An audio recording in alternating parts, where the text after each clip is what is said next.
let's start. Yeah, Panthers, Rangers.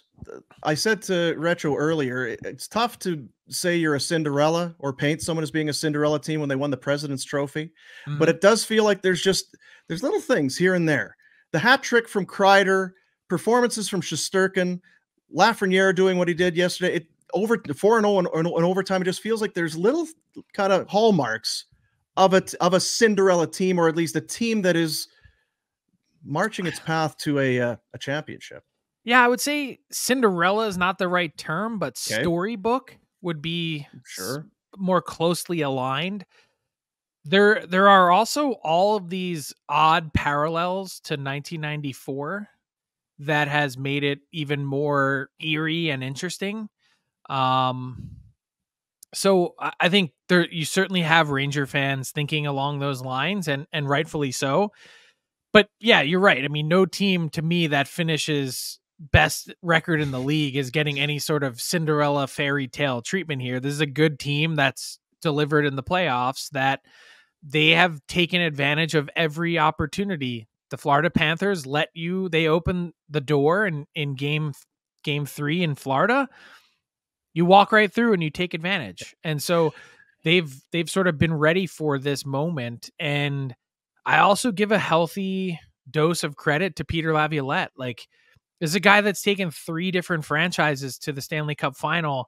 The success that he has in the first year or two coaching a team, plus the playoff success that he has, like, that at some point, that's not just a fluke.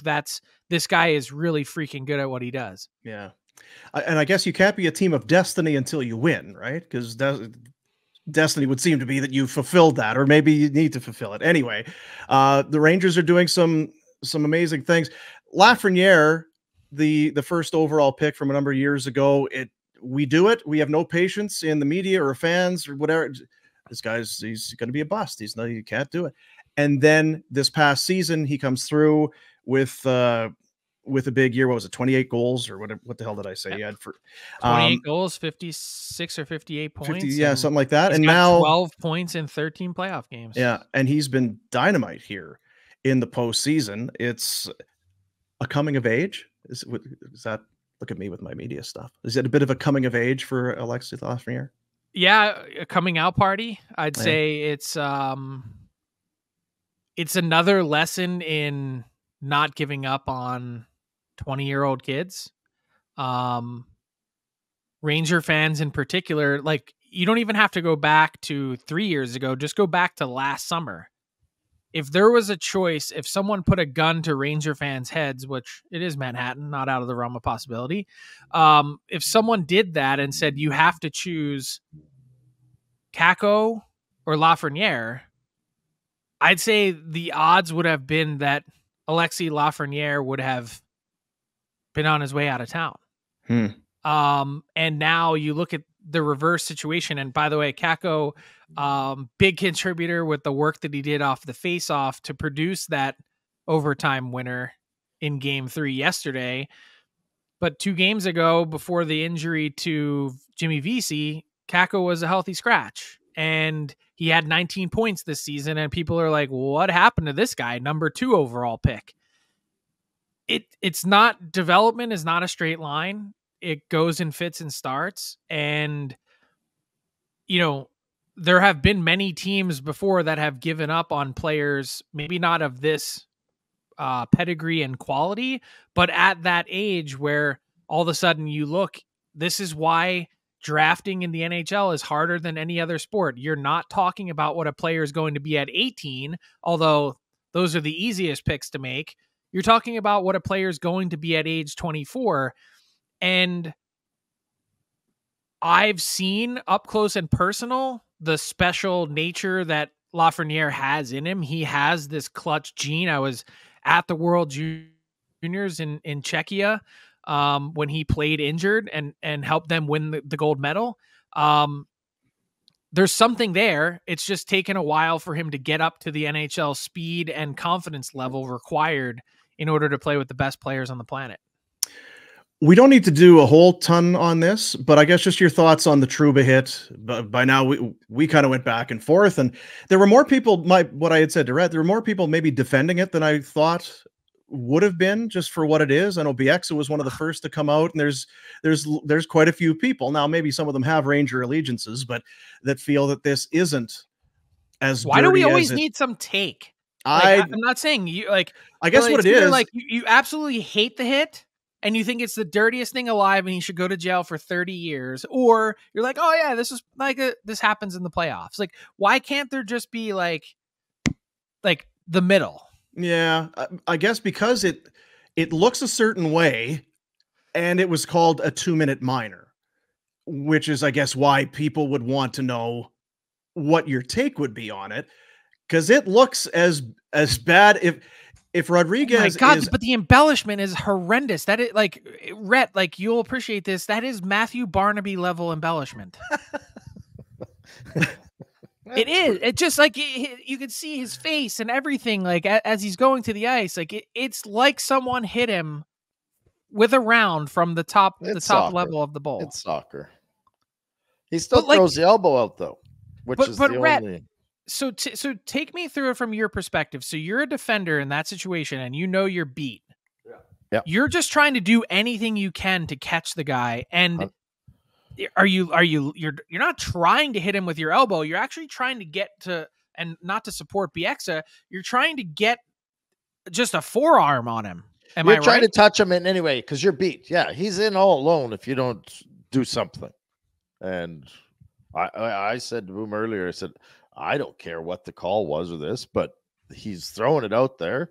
It is leading with an elbow. I think there is embellishment, but yeah, as a defenseman, you're not concerned with taking a penalty at that point because if he gets by you, you're worried that he's in all alone.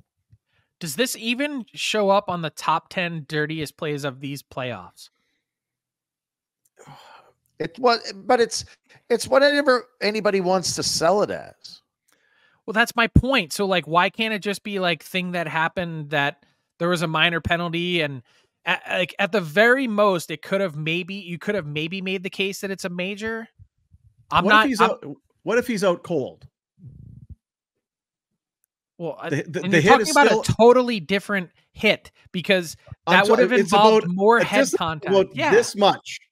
From hitting him here, but and hitting him here. I'm on both sides with this. Because I said it. I said they probably made the right call. He stuck an elbow out. He got a piece of him. Guy embellished. 2 minutes is probably the right call. If he gets him on the chin, he might be done for the playoffs. Like, and then if he got him on the chin, then he would have deserved that. Yeah. But he didn't. And he got a $5,000 fine. Yeah, I was going to just say the Department of Player Safety just in the last 20 minutes saying that he gets fined $5,000. Like, for the love of God, why? Yeah. Like, what are you saying then about the penalty, about the review, about like? So you're just saying the whole thing. We don't like it. We don't like it. Okay, so like then do something. Don't just slap him on the wrist. The again, officiating called into question where you are. The Oilers. This will be better. The Oilers are not happy. Oiler fans certainly, but it seems like the Oilers are not happy with if the ratio, the rate at which penalties are being called. How would you best describe it? And do the Oilers have a case? I would say that it would be the ratio, and by the way, neither team has scored a power play goal so far this series, so not entirely sure what that matters yet. But I would say that the fact that they went through an entire game one and the Dallas Stars weren't called for one single infraction, they had a too many men on the ice penalty. I would say they have a slight case, because to think that a team played an entirely clean, perfect game from a penalty perspective is probably quite ridiculous in the Stanley Cup playoffs. That said, I think what everyone's tired of, including myself, is stop trying to manage the game. Just call the damn rule book. It's not that hard. Instead, it's like, well, we made this bad call, so now we need a makeup call. Yeah, that's not how they're going to do it, though. This is what I think. I think they'll call some tonight. The problem is, if you start calling things, then then it's like baseball. Be consistent with the strike zone.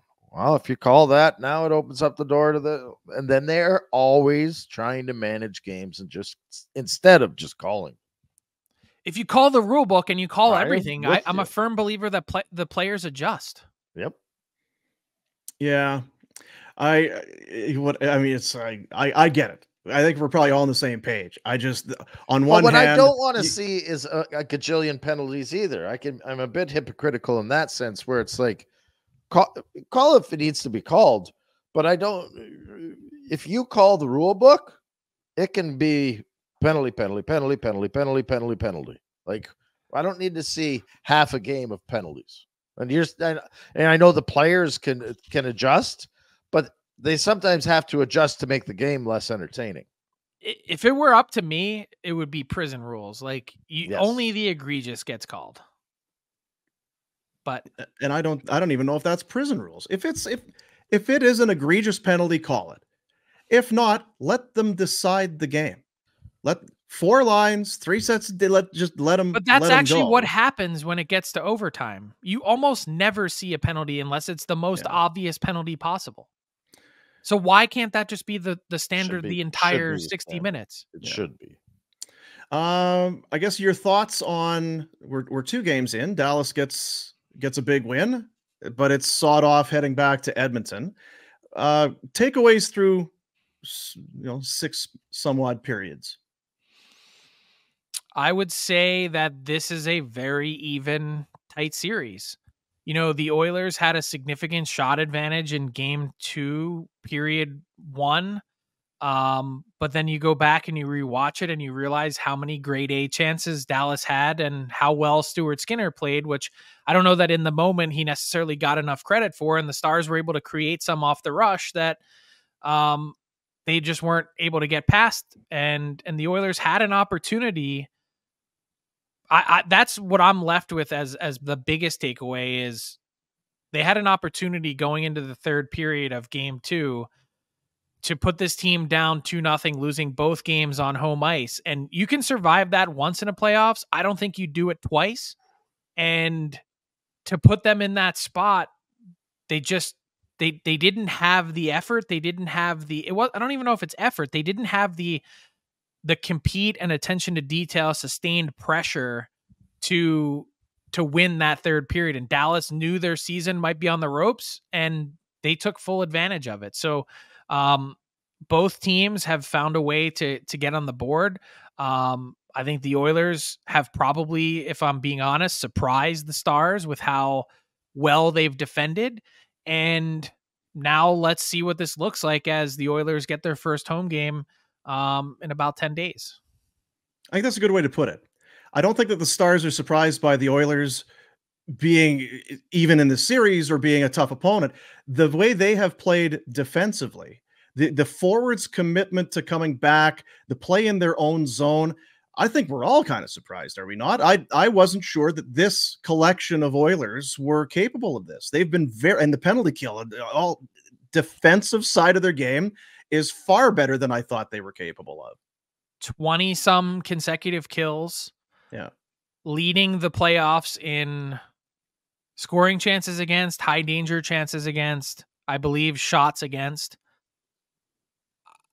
That it kind of highlights to me, when you think about the grand perspective of the Oilers playoff run, kind of how poor their goaltending had been to this point. Like they should have mopped a couple teams already with how little they've given up. That hasn't been the case. They've made it a little bit more difficult on themselves than need be. But now you're going toe-to-toe with one of the best teams in the West, if not the entire league.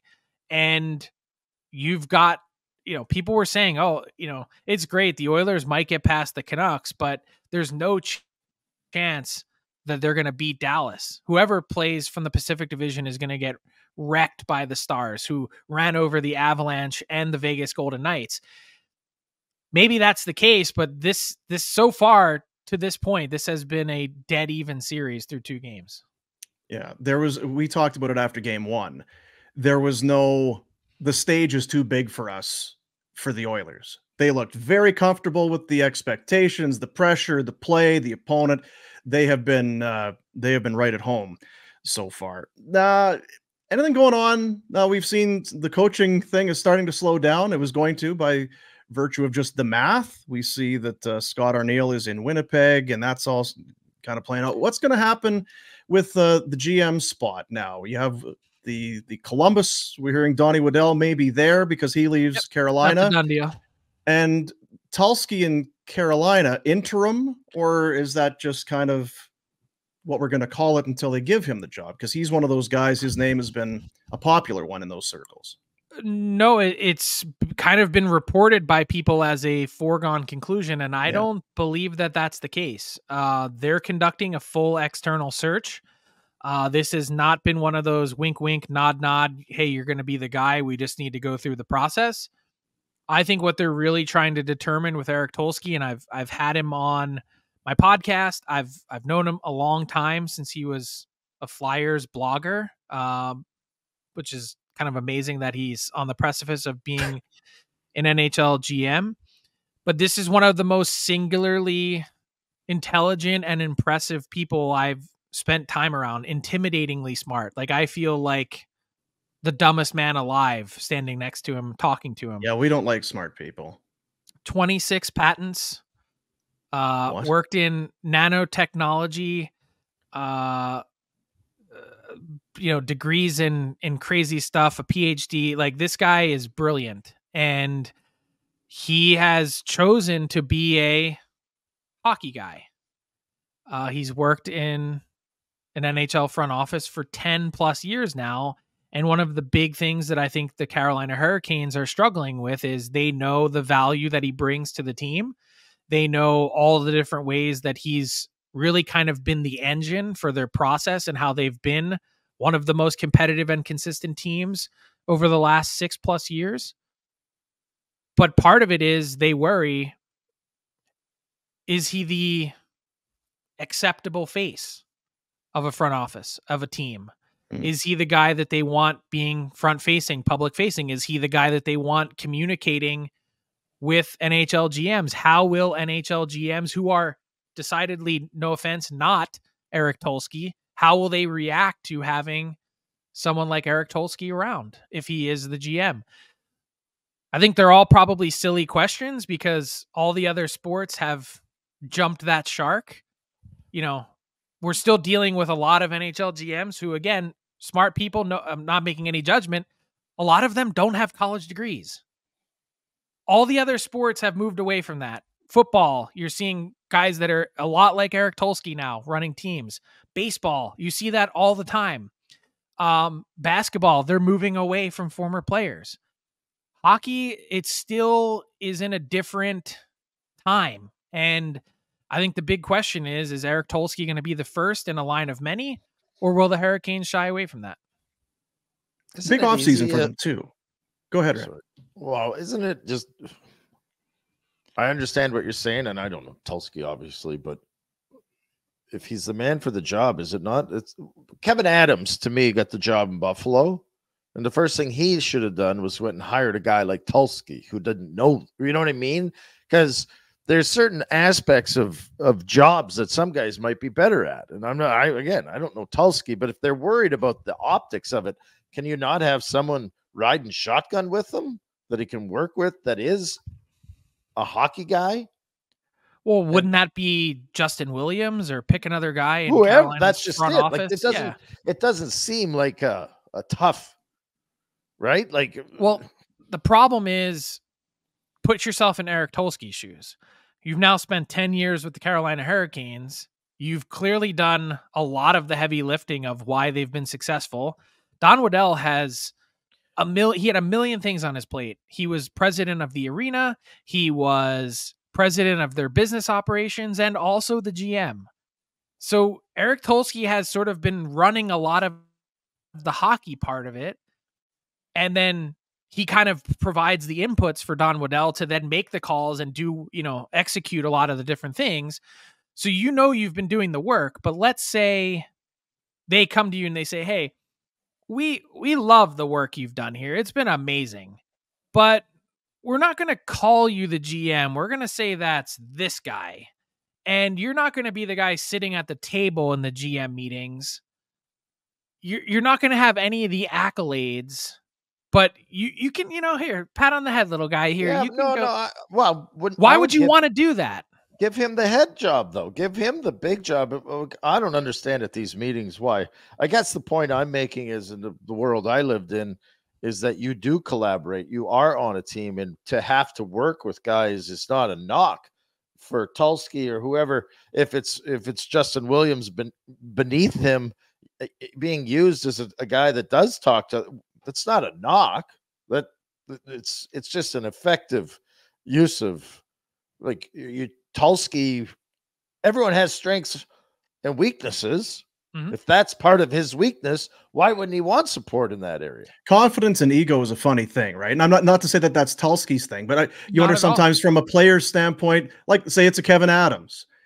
Are you sheepish to ask for help or to say that you would want some help? Some guys are like, hey, let's collaborate. I'm good in my own skin. I don't need to worry about that. But I don't know that everybody feels that way, that it has to be, why would I need help? I'm the GM.